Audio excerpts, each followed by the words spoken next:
12th October Sunday গেছিলাম Toronto islands. তার জন্য প্রথমেই স্কোয়ার অন বাস টার্মিনাল থেকে গো বাস ধরে চলে গেলাম ইউনিয়ন স্টেশন টরন্টো। জ্যাকলেটন ফেরি টার্মিনালে সামনে রাখা কিউআর কোড স্ক্যান করে কেটে নিলাম আইল্যান্ডে যাওয়ার ফেরির টিকিট। Up down $9.11। টিকিটের লাইনে দাঁড়িয়ে অফলাইনেও টিকিট কাটা যায়। আর এখানে প্রাইভেট ওয়াটার ট্যাক্সিও অ্যাভেলেবেল, যার ভাড়া এক পিঠের $13। প্লে স্টোর থেকে বাইক শেয়ার অ্যাপ ডাউনলোড করে এই ট্যাঞ্জারিন বাইসাইকেল ভাড়া নেওয়া যায়। ঘন্টা পিছু এর ভাড়া হচ্ছে অ্যারাউন্ড $8।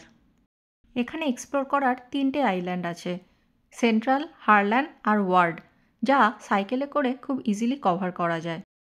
5.5 কিলোমিটার দীর্ঘ এই ওয়াকিং অ্যান্ড সাইক্লিং ট্রেল জুড়ে আছে বড় বড় জলাশয়, সবুজে ঘেরা পার্ক আর সুবিস্তৃত সমুদ্র সৈকত। এখানে অ্যামিউজমেন্ট পার্কও আছে, কিন্তু সেটা অনলি সামারে খোলা থাকে। ছুটির দিনে প্রকৃতির কোলে নিজের শরীর আর মনকে চাঙ্গা করার এর থেকে ভালো উপায় আর হতেই পারে না। এখানে কিছু খাওয়ার স্টলসও আছে, কিন্তু মনে রাখতে হবে এখানে দাম একটু বেশি, আর ফল সিজনে এইসব স্টলগুলো বিকেল 5টা সাড়ে 5টার মধ্যে বন্ধ হয়ে যায়। বাড়ি ফেরার ফেরি ধরার আগে চলে এলাম ওয়ার্ড আইল্যান্ডের স্কাইলাইন ভিউ পয়েন্টে সানসেট দেখতে।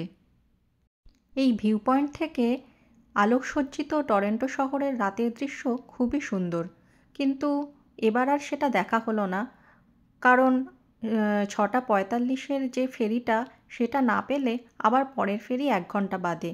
আমাদের বাড়ি ফিরতেও অনেক দেরি হয়ে যাবে, সেই জন্য এই রাত ভিউটা টরন্টো শহরের সেটা না হয় পরের বারের জন্যই তোলা থাকলো।